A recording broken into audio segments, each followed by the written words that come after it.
The first time you saw it, maybe you were a kid in the back of a station wagon, the vinyl seats sticky with heat and the air thick with the smell of orange blossoms and car exhaust. Your parents had been driving for hours, and the map was folded open across the dashboard, a tangle of red and blue lines that promised adventure.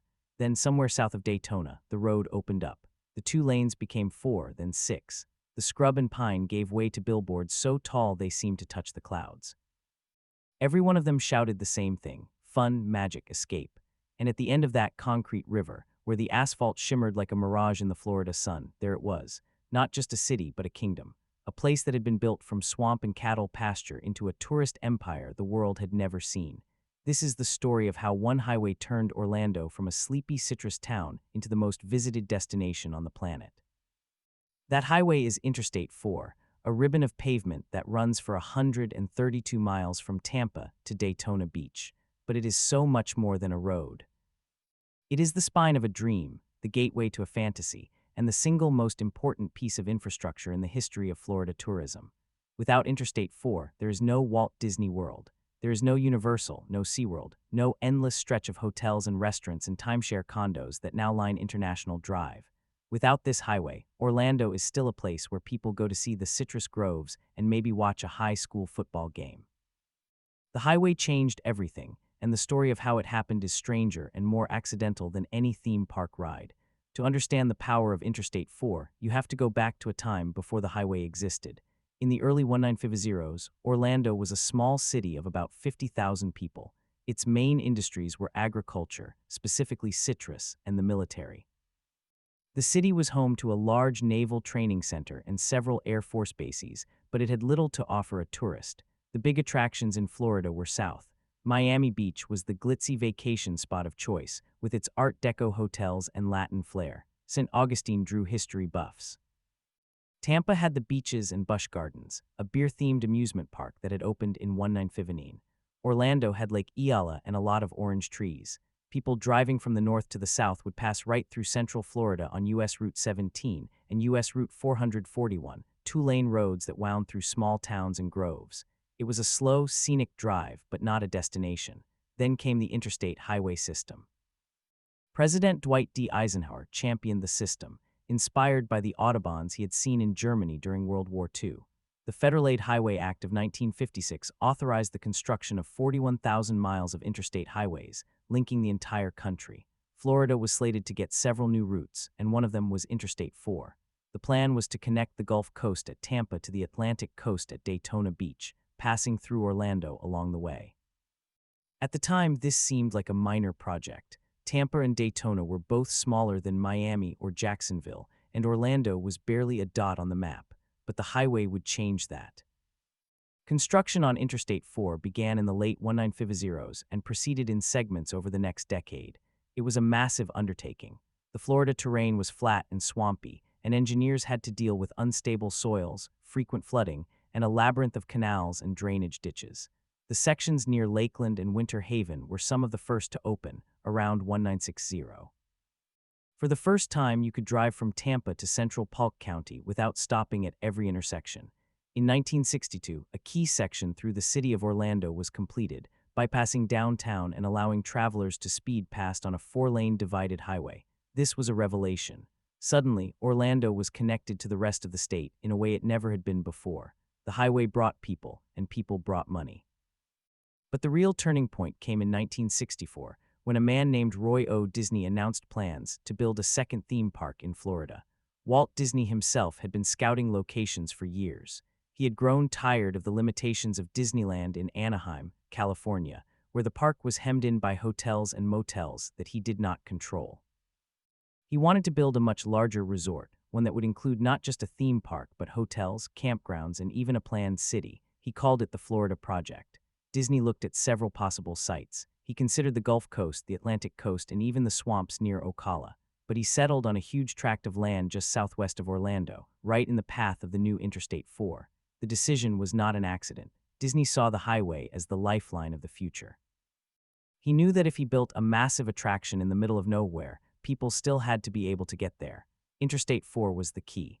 In 1965, the Florida legislature created the Reedy Creek Improvement District, giving Disney unprecedented control over the land and its development. The same year, construction began on Interstate 4 from Tampa all the way to the future site of the Magic Kingdom.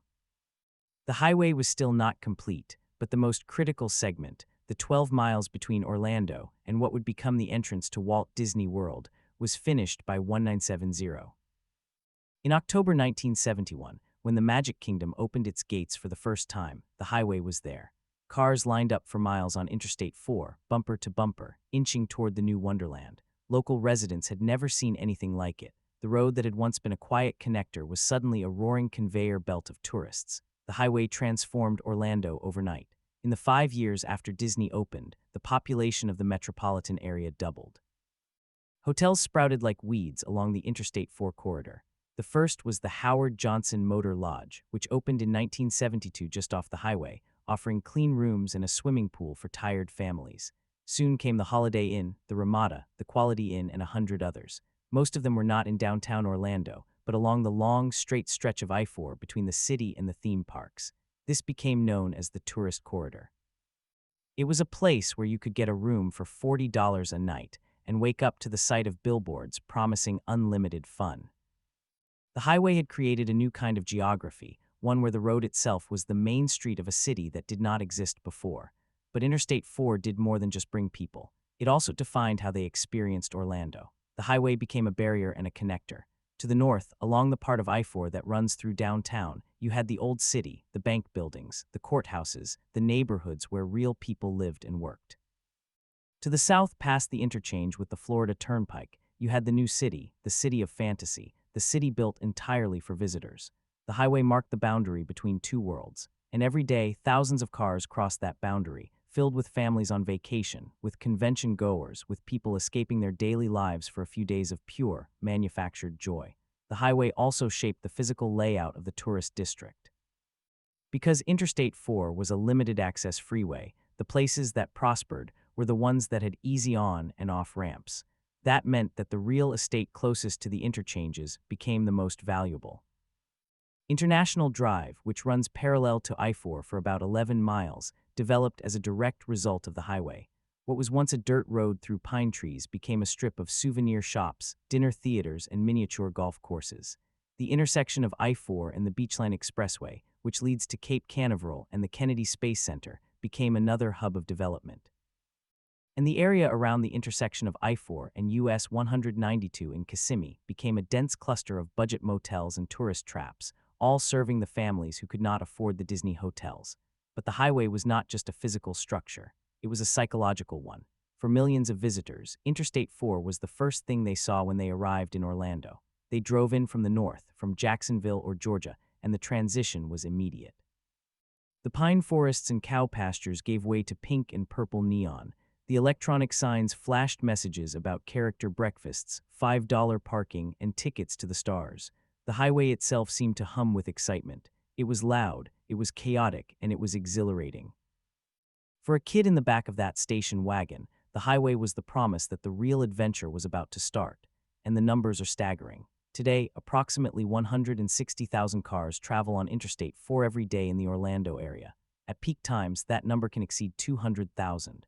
The highway is one of the busiest in the entire country, often ranked among the most congested.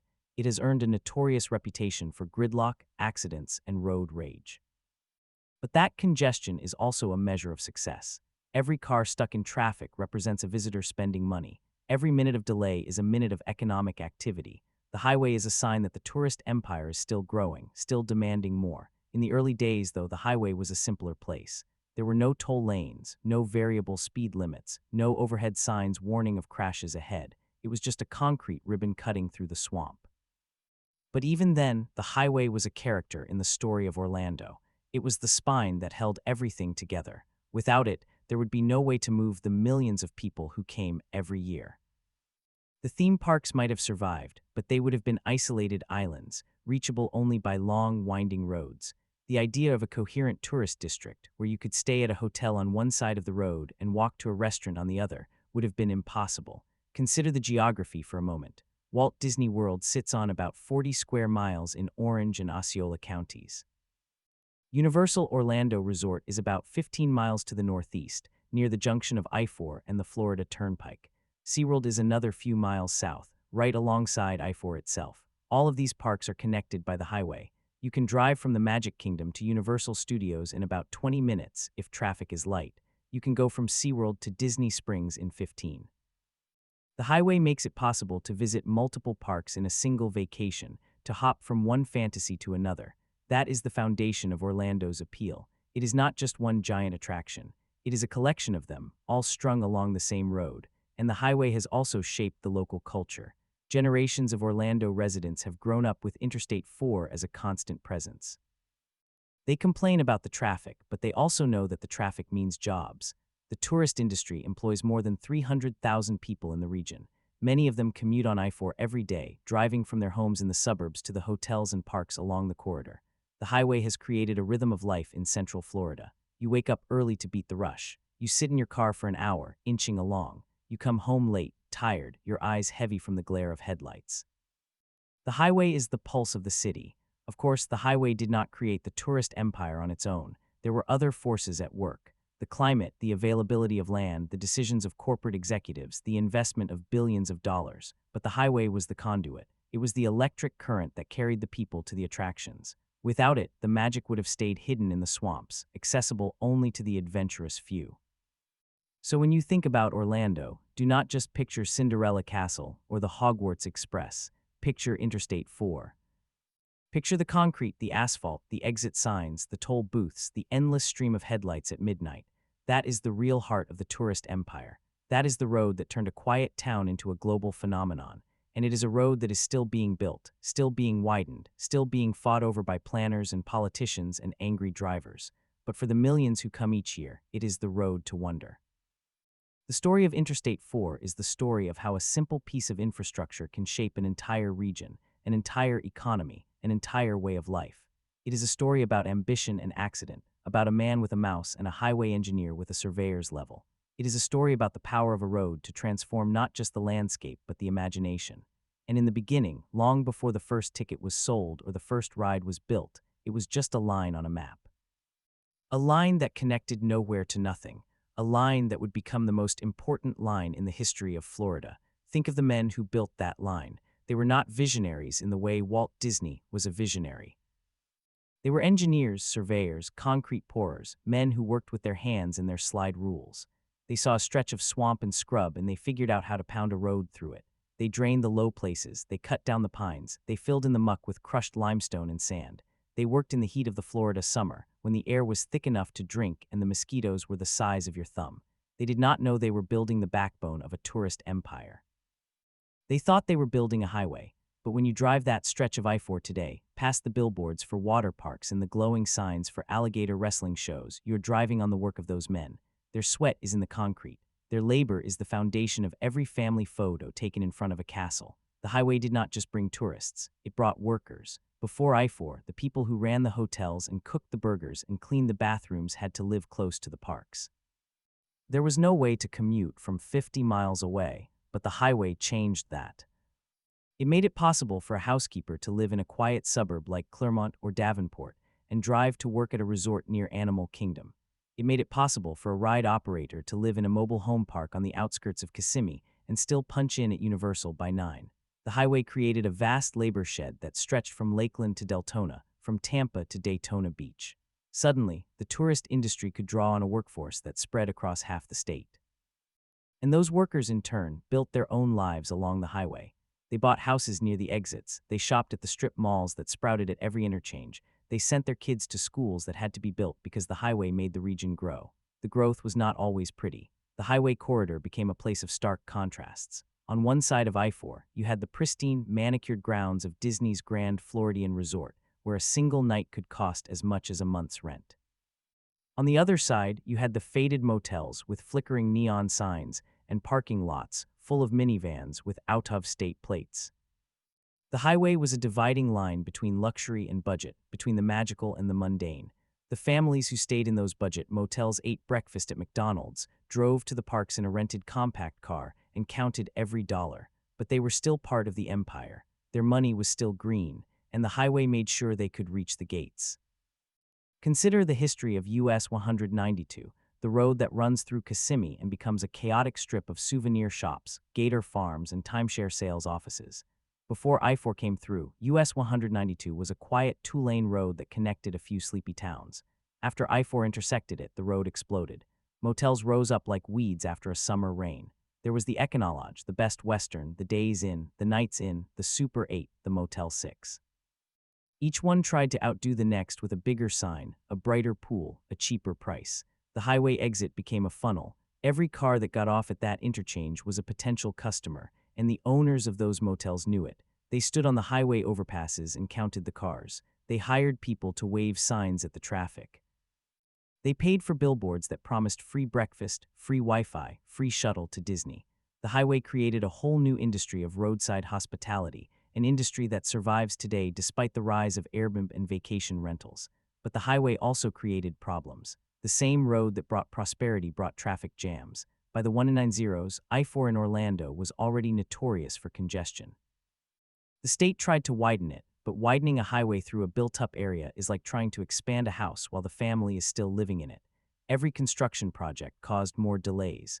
Every new lane seemed to fill up with more cars the moment it opened. The problem was success. The highway was so good at moving people that it attracted more people, and then it could not handle them all. There is a peculiar misery that comes with driving I-4 on a holiday weekend.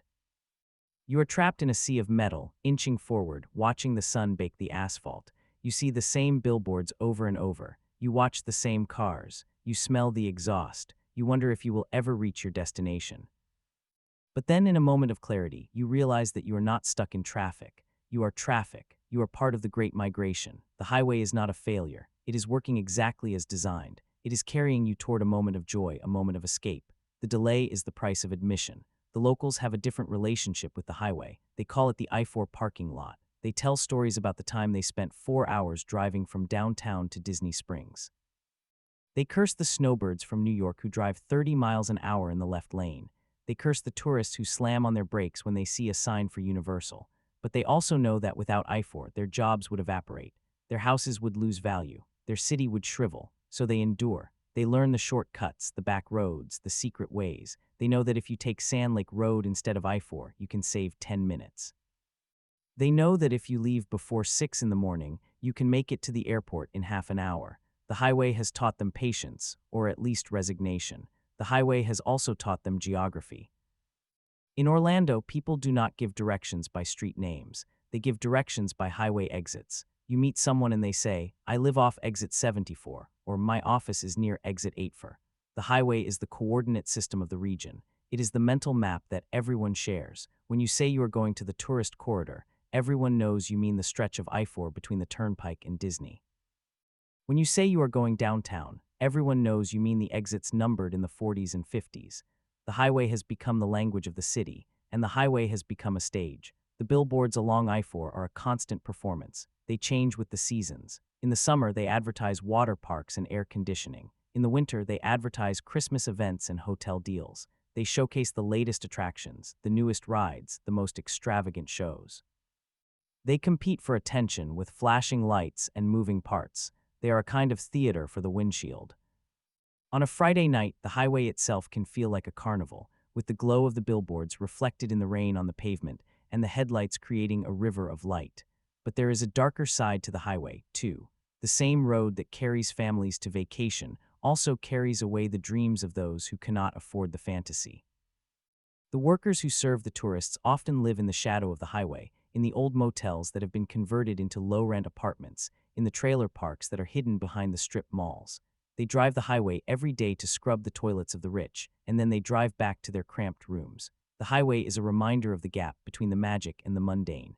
It is a visible line between the haves and the have-nots, and the highway is dangerous. I-4 is one of the deadliest highways in America. The combination of high speeds, heavy traffic, and distracted drivers leads to crashes every day. There are accidents that shut down the highway for hours, that turn a 20-minute commute into a 4-hour nightmare. The locals remember the worst ones. The pileup during a foggy morning in 2008 when a dozen cars collided near the Turnpike. The chain reaction crash that killed 5 people during a thunderstorm. The highway has a reputation for being unforgiving. It demands attention. It punishes carelessness. Yet the highway endures. It is being rebuilt piece by piece. The state has spent billions of dollars adding toll lanes, rebuilding interchanges, smoothing curves. The construction is constant. There are always orange barrels, always lane closures, always delays, but the work is slowly reshaping the highway. The new I-4 will have express lanes that charge a variable toll, lanes that are supposed to move faster during rush hour. It will have new bridges, new sound walls, new electronic signs. It will cost billions more, but for the tourist empire, the price is worth it. The highway is the artery. If the artery clogs, the heart stops. And the highway has even influenced the shape of the theme parks themselves. Disney built its parking lots as massive fields, each 1 mile long, because they knew that most visitors would arrive by car. They designed the entrance plazas so that you could see the iconic structures from the highway, a tease of what was to come. Universal placed its giant globe right next to I-4 so that millions of drivers would see it every day, a silent advertisement. SeaWorld built its signature roller coaster right along the highway so that the screams of riders could be heard from the asphalt. The parks are not just attractions. They are billboards. They are landmarks. They are part of the highway landscape. What is true for Orlando is true for the whole region. The highway connects not just the parks, but the entire Central Florida economy. It connects the airport, which is one of the busiest in the world. It connects the convention center, which hosts thousands of events every year. It connects the hospitals, the universities, the shopping malls. Every part of the region is tied to I-4. The highway is the common thread, and the story of the highway is not done. The future will bring more changes, more construction, more cars. The tourist empire will keep growing. New parks will open. New hotels will be built. New attractions will lure new visitors. And the highway will be there carrying them all. It will be wider, faster, more efficient. But it will also be the same road that was built through the swamp back in the 1960s. The same right-of-way, the same path, the same purpose. So when you drive I-4 today, think of the history beneath your wheels. Think of the citrus groves that were paved over. Think of the small towns that were bypassed. Think of the families that have sat in traffic on this road for decades, staring at the same billboards, listening to the same radio stations, waiting to arrive at their dream vacation. The highway holds all of that memory. It carries the hopes of millions, and it will carry millions more. The road is not just a road. It is a story. It is the story of a city that reinvented itself. It is the story of a man who dreamed of a mouse and a highway that made that dream real. It is the story of every tourist who ever sat in a car and watched the palm trees blur past the window, who looked out at the neon and thought, I am almost there. Because on Interstate 4, you are always almost there. The destination is always just ahead. The highway never ends. It just keeps going, like the empire itself, into the future, into the next exit, into the next dream. And yet the highway has also become a symbol of something else, something that the tourists rarely see. It is a symbol of the invisible labor that makes the magic possible. When you drive I-4 at 3 in the morning, you see a different world. The highway is almost empty, a ribbon of black under the orange glow of the streetlights. The billboards are dark, the neon is dim. But there are still cars on the road. They belong to the janitors and the cooks and the security guards who work the overnight shifts. They belong to the truck drivers delivering produce to the hotels, the maintenance crews fixing the rides before the gates open. They belong to the people who clean the pools and change the sheets and stock the vending machines. These are the ones who keep the empire running while the tourists sleep in their resort beds. And they drive the highway in the dark, often from neighborhoods far away, because the rent near the parks is too high. The highway is their lifeline, but it is also a measure of their distance from the dream they help sustain. Consider the woman named Maria who lives in a small apartment off exit 32 near Kissimmee. She gets up at 4 in the morning to drive 30 miles to her job at a hotel near Disney Springs. She says the highway is like a river that never stops flowing, and she is a leaf floating on it. She knows every bump and crack in the pavement. She knows which lanes flood during the summer rains. She knows that if she leaves at 4:15, she will hit the construction zone just past the turnpike. But if she leaves at 4:45, she will be stuck behind a line of slow trucks. She has learned the highway the way a sailor learns the sea. And when she gets to work, she puts on a uniform and a smile, and she cleans the rooms of families who have no idea that she exists. The highway is her bridge between two worlds. Then there is the man named Carlos, a bus driver for one of the big theme parks. He drives the park shuttles that carry tourists from the hotels to the gates. But when his shift ends, he gets into his own car and drives I-4 to his home near downtown. He says the highway is a different beast during the day. It is a beast of impatience. He watches the tourists change lanes without signaling, brake suddenly to read a billboard, drift into the shoulder while reaching for a map. He has seen it all. He once saw a woman applying mascara while driving 50 miles an hour. He saw a man eating a bowl of cereal with a spoon while steering with his knees. He says the highway teaches you to expect the unexpected, and he has learned to drive defensively, to anticipate the dumb moves, to protect himself and his family. Because on I-4, you are not just driving, you are surviving. The highway also teaches you about the seasons. In Orlando, there is a tourist season and a hurricane season. When a storm threatens, I-4 becomes an evacuation route. The traffic patterns change. The news anchors tell everyone to avoid the highway because it is bumper to bumper with people trying to flee. But the locals know something else. They know that the highway can also be a trap. If the storm surge is high, if the flooding is bad, the low-lying sections of I-4 can become rivers. There are stories from Hurricane Irma in 2017, when the highway was clogged with cars that ran out of gas, cars that overheated, cars that were abandoned. Some people spent 12 hours in the car with their children and their pets in their photo albums. They sat in the heat, watching the clouds gather, listening to the radio crackle with updates. The highway, which was supposed to be their escape, became a prison of asphalt, and when the storm passed, they drove back to find their homes damaged or destroyed. The highway giveth and the highway taketh away, but even the hurricanes cannot stop the growth. After each storm, the highway is repaired, the new construction resumes, the tourist empire expands. There is a reason for this relentless momentum. The highway has a constituency, a powerful one. The theme parks, the hotel chains, the vacation rental companies, the airlines, the car rental agencies, all of them want more visitors. They lobby for more lanes, more interchanges, more funding. They argue that the highway must keep up with demand. They say that if I-4 is widened, if toll lanes are added, if traffic flows smoothly, then more people will come.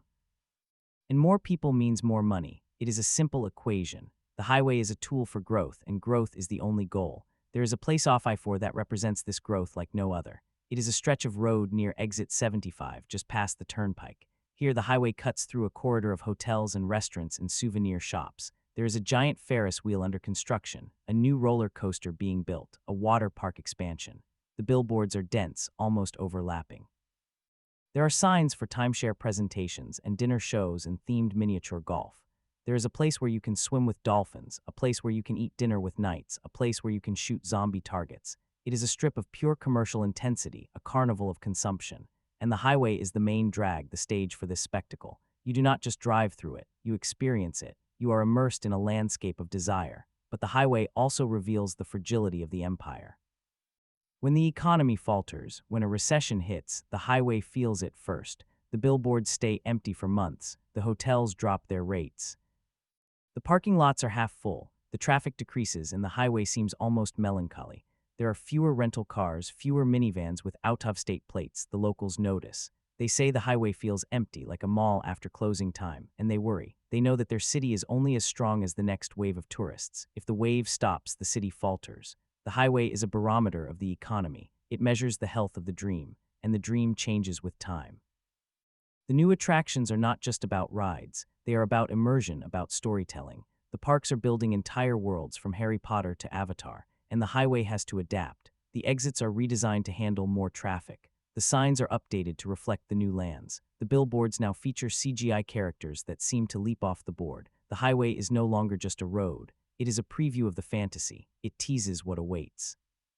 You can see the spires of Hogwarts from I-4, a distant silhouette against the sky.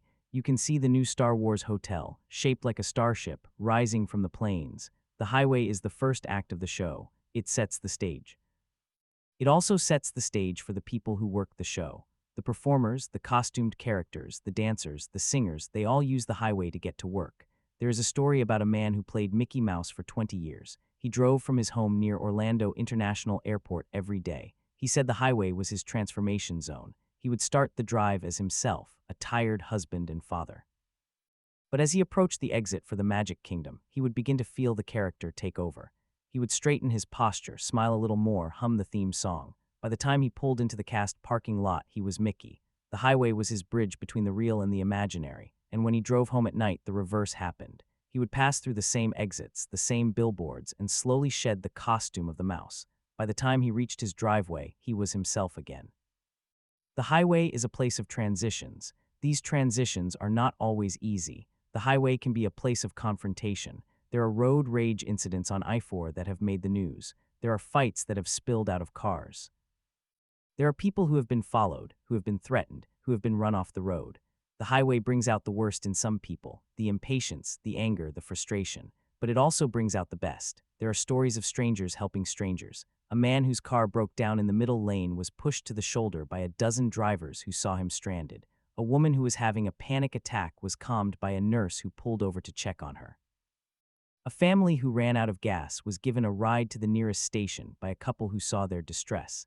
The highway is a crowded room full of strangers, and sometimes those strangers become neighbors. The highway also brings people together in a more literal sense. The median of I-4 is not just concrete. It is a place where cultures collide. There are construction workers from Guatemala and Honduras, from Mexico and El Salvador, who lay the asphalt and pour the foundations. They live in trailers near the highway, in temporary camps that spring up and disappear with the projects. They send money home to their families. They work in the heat and the rain. They are building the road that will carry millions of tourists, but they themselves rarely get to enjoy the parks. They see the castles from a distance, hear the fireworks at night. The highway is their workplace and their boundary, the line between the life they build and the life they serve. And that line is shifting. The highway is being transformed by technology. The new express lanes are almost a separate road, with concrete barriers that separate them from the general traffic. These lanes are priced by demand, changing every few minutes. A drive that costs $5 at noon might cost $15 at 5 in the evening. The price is displayed on digital signs, and you can choose to pay or stay in the free lanes. It is a system that rewards the wealthy and penalizes everyone else. The locals call it the Lexus lane. They say it is a way for the rich to buy their way out of traffic while the rest sit and suffer. But the state says it is a way to keep the highway moving, to provide an option for those who value time over money. The debate is as eternal as the traffic itself, and the future of the highway is not just about tolls. It is about autonomous vehicles. The car companies are testing self-driving technology on I-4. They are using the highway as a proving ground. The engineers drive vans covered in sensors, mapping every mile, training the algorithms to handle the chaos. They say that in 20 years, the highway will be filled with cars that communicate with each other, that form platoons, that merge seamlessly. The traffic jams will be a thing of the past. The crashes will be rare. The highway will become safe and efficient, but the locals are skeptical. They have heard promises before. They remember when the smart highway was supposed to fix everything. They remember when the new interchanges were supposed to end the delays. They have learned to take the future with a grain of salt. So the highway continues, a living entity, breathing with the rhythms of the city. It has its own weather, its own microclimate. The heat from the asphalt creates thermal currents. The exhaust from the cars forms a haze. The rain falls harder on the highway because the pavement warms the clouds. It is a world within a world, and every day, millions of people enter this world, not knowing what they will find. They come from every state, every country, every walk of life. They come for the same reason, to escape. They want to leave behind their ordinary lives and step into a world of fantasy. And the highway is the first step of that escape. It is the passage from the real to the unreal. That passage is not just physical, it is emotional. When you cross the county line into Orange County, you feel a shift. The billboards change. The palm trees become more frequent. The air smells like sunscreen and exhaust and funnel cake. You are entering a different state of mind. The highway is a threshold, and once you cross it, you are no longer yourself. You are a tourist, you are a guest, you are a believer in the magic. You drive faster, smile wider, sing along to the car radio. The highway has transformed you, and the highway has transformed the city itself. Orlando is no longer just a city with a highway. It is a city that is the highway. Every aspect of life here is shaped by the road. The urban planners design new developments around the exits. The politicians campaign on promises to fix the traffic. The real estate agents use proximity to I-4 as a selling point. The high schools teach students how to navigate the highway safely.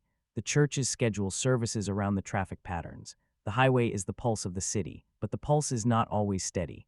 There are days when the city feels like it is choking on the highway. The air quality is poor. The noise is constant. The stress is palpable. And yet the city keeps moving, keeps growing, keeps dreaming, because the highway is not just a road, it is a promise. It is the promise that you can get anywhere, that you can be anyone, that you can find joy just around the next curve.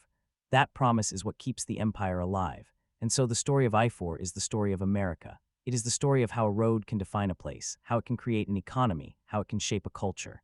It is the story of asphalt and ambition, of concrete and craving. It is the story of millions of people who have looked out their windshields and seen a better future.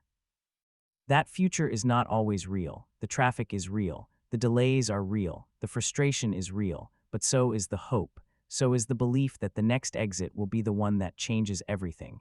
That hope is what keeps the tourists coming. It is what keeps the workers driving. It is what keeps the highway alive. And the highway will keep carrying them through the sun and the rain, through the traffic and the open stretches, through the day and the night.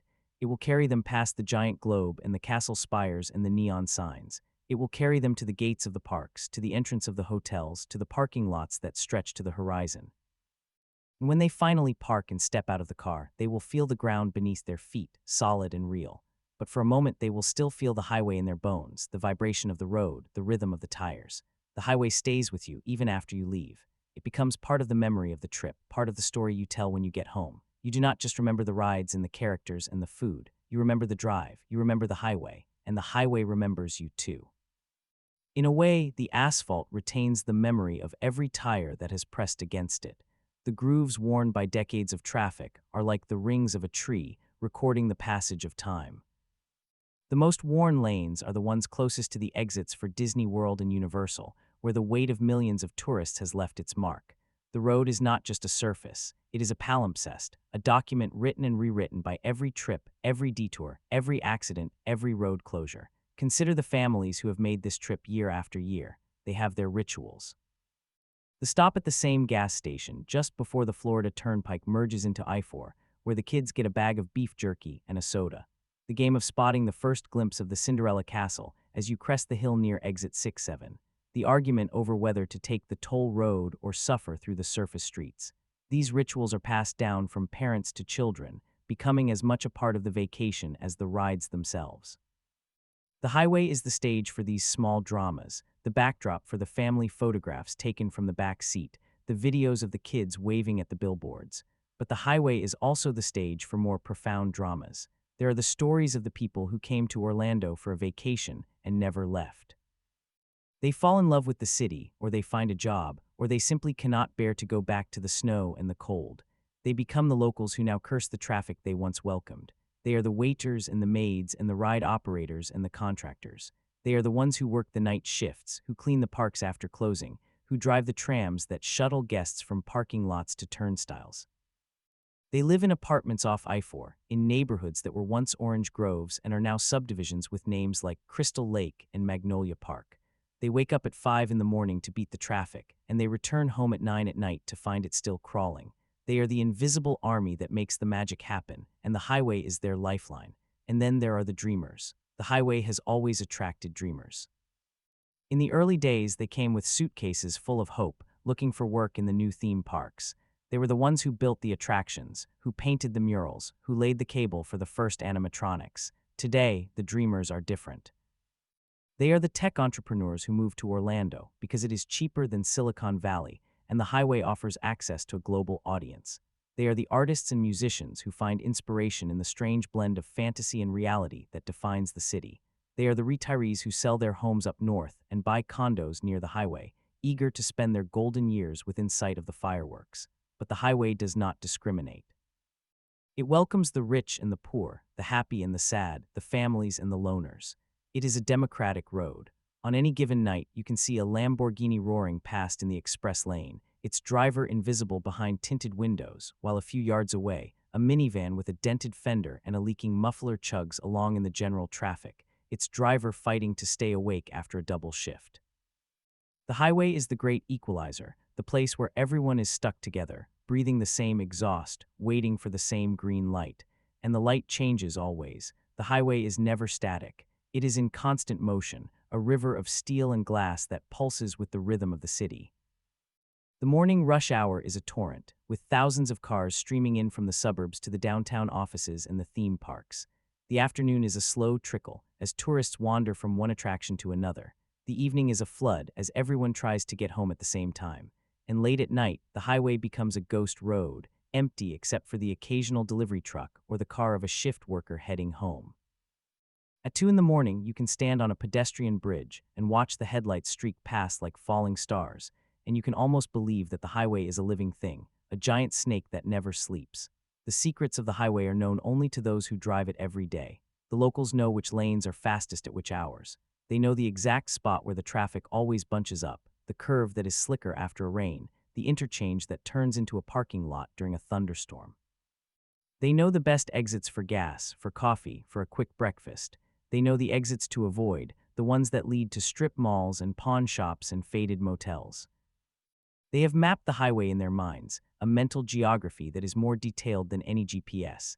But even the locals are surprised sometimes. The highway has a way of revealing itself in unexpected moments. A sudden clearing of the traffic that feels like a gift. A beautiful sunset that turns the sky orange and pink and purple, reflecting off the windows of the office buildings downtown.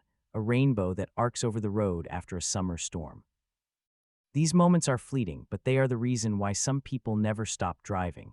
They are chasing that feeling of openness, of freedom, of being on the edge of something new. And that feeling is what the highway sells. It sells the illusion that the destination is just a few more miles away, that the next exit will be the one that changes everything. The billboards along I-4 are experts at this. They promise you the world. They show you pictures of smiling families on water slides, of couples on roller coasters, of children hugging giant cartoon characters. They show you hotel rooms with views of the parks, restaurants with all-you-can-eat buffets, shopping centers with discounts that seem too good to be true. The billboards are the highway's voice, singing a siren song that pulls you forward. But the billboards are also a mirror. They reflect our desires, our hopes, our fears. They tell us that happiness is a product you can buy, that joy is a destination you can drive to, and for a little while it works. You pull off at the exit, you park your car, you buy your ticket. You step into a world that is carefully designed to make you forget the highway. The music is upbeat, the colors are bright, the lines are short. You forget the traffic, the stress, the long hours behind the wheel. You are in the magic, and then you leave. You get back in your car, you merge back onto I-4, and the magic fades. The highway is waiting for you, unchanged. The same billboards, the same traffic, the same heat. The return trip is always harder than the trip there, because now you know what you are leaving behind. You are leaving the fantasy and returning to reality. The highway becomes a path of sorrow, a slow descent back into the ordinary. The kids are asleep in the back seat, the souvenirs are packed in the trunk, and you are already planning the next trip, because the highway is addictive. It hooks you on the promise of escape. So what is the future of this highway? It is as uncertain as the future of the city itself. The climate is changing. The summers are hotter, the storms are stronger. The asphalt buckles under the heat. The rain floods the underpasses. The highway is aging, and it takes billions of dollars to keep it functioning. The planners are talking about expanding it again, adding more lanes, more tolls, more interchanges, but there is no more room. The highway is hemmed in by development. There is nowhere to go but up or down. They are talking about building a high-speed rail line that would run parallel to I-4, connecting Tampa to Orlando to Miami. They are talking about autonomous buses that would ferry tourists from the airport to the hotels. They are talking about drone taxis that would lift off from the median. The future is full of possibilities, but the highway remains the backbone, and the backbone will not break. It is too strong, too vital, too deeply embedded in the identity of Orlando. The highway is not just a road, it is a character in the story of this city. It is the hero and the villain, the savior and the destroyer. It has brought prosperity and pollution, joy and frustration, hope and despair. It is a paradox, a contradiction, a miracle and a curse, and the people of Orlando know this. They live with it every day. They complain about it, but they also love it in a strange way, because the highway is theirs. It is the road that made them. It is the road that continues to shape them. And so the story of I-4 is not over. It is still being written every day by every driver who gets behind the wheel. The highway is a living document, and its chapters are the trips that people take. Each trip adds a line, a curve, a memory. The highway is a story that we all write together. And the next time you find yourself on I-4, stuck in traffic, watching the sun set over the exit signs, remember that you are part of that story. You are part of the legend of the highway that turned Orlando into a tourist empire. And that legend is still unfolding, 1 mile at a time. But what does the next mile look like? It is a question that haunts the planners, the politicians, and the ordinary drivers who have come to accept the highway as an immutable fact of life. The answers are as varied as the people who travel the road. Some see a future of gleaming autonomous pods gliding silently in dedicated lanes, their sensors communicating with each other to eliminate the stop-and-go chaos that has become the highway's signature. Others envision a network of elevated walkways and bike paths that will finally allow pedestrians to cross from one side of the divide to the other without risking their lives. There are those who dream of a green corridor, where solar panels line the median and electric charging stations replace the gas stations that have stood for decades. And there are those who simply hope that the road will still be there tomorrow, because without it, the city would collapse like a house of cards. But the highway is not just a piece of infrastructure. It is a living archive of every decision ever made about Orlando. The missteps are etched into the concrete. The Cloverleaf interchange that was built in the 1960s and is now a relic of a bygone era, its tight curves forcing trucks to slow to a crawl. The exit ramp that was widened twice but still backs up every afternoon because no one anticipated the construction of a new housing development on the other side of the interstate. The bridge that was built too low and now bears the scars of countless collisions with rental trucks whose drivers ignored the clearance signs. These are the scars of the highway, the marks of a city that grew too fast for its own good. And the highway has a memory. Ask any longtime resident about the stretch of I-4 that runs past downtown, and they will tell you about the night in 1997 when a tanker truck overturned and burned for hours, closing the road in both directions and turning the sky above the city a sickly orange. Or the time in 2012 when a sinkhole opened beneath the asphalt, swallowing 2 lanes and leaving a gaping wound that took months to repair. Or the countless smaller incidents, the fender benders, the tire blowouts, the medical emergencies that have become part of the highway's collective soul. Each one is a story, a small chapter in the larger epic, but the highway is also a place of unexpected kindness. There is the story of the off-duty nurse who stopped her car in the middle of the express lane to perform CPR on a stranger who had suffered a heart attack. The story of the tow truck driver who carries bottled water and granola bars to hand out to stranded motorists on the hottest days. The story of the group of strangers who worked together to push a broken-down minivan to the shoulder, then disappeared into their own cars without exchanging names. These moments are fleeting, but they are the reason why the highway, for all its frustrations, is also a place of connection. On any given day, you can share a brief moment of solidarity with a stranger, a nod of acknowledgement when the traffic finally clears, a wave of thanks when someone lets you merge, a smile exchanged through a dirty windshield. These are the small graces of I-4, and then there are the ghosts of the highway, the stories of those who never made it home, the families who lost someone on that curve, at that intersection, under that overpass. The memorials are subtle, a small cross tied to a guardrail, a faded bouquet of flowers left on a median, a name scrawled on a concrete pillar. They are easy to miss if you're not looking, but they are everywhere. They are reminders that the highway is not just a road of joy and escape. It is also a road of loss. Every mile has its sorrow, its tragedy, its unanswered question. And the drivers who pass these memorials every day know that they are driving on hallowed ground. The highway also has its rhythms, its seasons. In the winter, when the tourists from the north flood down I-95 and merge onto I-4, the highway is a river of out-of-state license plates. The rental cars with their barcodes on the windows, the minivans with the luggage racks, the RVs that lumber along in the right lane at 45 miles per hour. The locals curse them, but they also depend on them. Without the tourists, the highway would be a ghost of itself.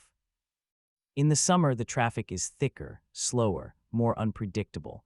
The afternoon thunderstorms turn the asphalt into a mirror, and the visibility drops to nothing. The drivers slow down, their headlights cutting through the gray curtain, and the highway becomes a cautious procession of amber lights like a caravan crossing a desert. And in the spring, when the college students come for their senior trips, the highway is alive with energy. The windows are down, the music is loud, and the laughter drifts out into the hot air. They are young, they are free, and they are heading to a place where their parents cannot reach them. They do not care about the traffic. They do not care about the billboards. They are the highway itself in its purest form, a celebration of motion, of possibility, of the future. They will pull off at an exit that leads to a hotel with a pool and a bar, and they will spend the weekend living a story that they will tell for the rest of their lives. And then there are the locals who have given up on the highway altogether. They have taken to the side streets, the back roads, the winding residential lanes that thread through the older neighborhoods. They have learned the secret routes, the shortcuts that the GPS does not know. They know that if you take Cayley Avenue instead of the exit, you can shave 10 minutes off your commute. They know that if you drive through the neighborhoods near College Park, you can avoid the bottleneck at the Fairbanks Avenue interchange. They have become cartographers of the city, mapping a world that exists in the shadow of the highway. They are the ones who have found a way to live with the monster, to tame it by ignoring it, but even they cannot escape entirely. The highway is always there, humming in the background, a constant bass note that underlies every conversation, every decision, every dream. It is the sound of Orlando. You can hear it from anywhere in the city if you listen closely. A low rumble that never stops, a vibration that shakes the glass in the windows, a whisper that says, I am here, I will always be here, I am the reason you came. And so the story of I-4 goes on. It will outlive the people who drive it today. It will be rebuilt, widened, rerouted, and reimagined. It will see new generations of drivers, new fleets of vehicles, new technologies that we cannot yet imagine, but its soul will remain the same. It will always be the road that leads to the magic. It will always be the road that demands a toll in time and patience. It will always be the road that breaks your heart and then offers you a glimpse of paradise. That is the legacy of the highway that turned Orlando into a tourist empire, and it is a legacy that will never fade as long as there is a car, a driver, and a dream waiting at the end of the road.